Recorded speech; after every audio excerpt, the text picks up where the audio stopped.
25वां अमल है मजलिस में कुशादगी पैदा करना।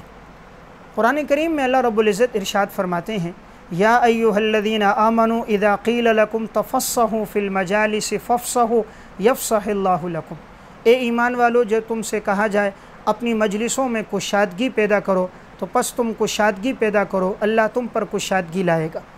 यानी जब इंसान मजलिस में बैठा हो और उससे कहा जाए कुशादगी पैदा करो, इसका मतलब कोई मेहमान बाहर से आ जाए, कोई साथी आ जाए, तो अगर एक साथी थोड़ा सा खिसक जाए उसके लिए जगह बना दे, अपनी जगह से दाएं बाएं होकर उसे जगह दे दे, तो इससे मोहब्बत बढ़ जाती है। तो कुरान करीम में अल्लाह ताला फरमाते हैं, जो मजलिसों में कुशादगी पैदा करते हैं, आने वाले मेहमानों का इकराम करते हैं, उन्हें जगह देते हैं, इज़्ज़त के साथ मिलते हैं, अल्लाह उनके लिए कुशादगी लाता है। यानी आखिरत में भी उनके लिए कुशादगी है, ज़िंदगी में भी बरकतें हैं, उनके रिज़्क़ में भी अल्लाह ताला इसके ज़रिए बरकत लाता है। इसलिए इस अमल के ज़रिए जहाँ इल्म में बरकत होती है ज़िंदगी में, वहाँ रिज़्क़ में बरकत भी होती है।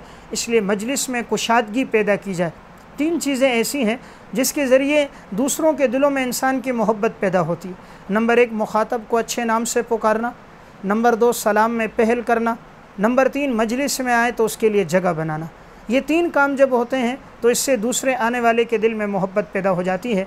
इसलिए मजलिस में आकर कोई इकराम करे, दूसरों को जगह फराम करें, उनके लिए जगह बनाए, उठकर उन्हें इज़्ज़त दे, अल्लाह इज़्ज़त भी देता है और इस अमल की बदौलत अल्लाह उसके रिज़्क़ में बरकतें भी अता फ़रमाता है।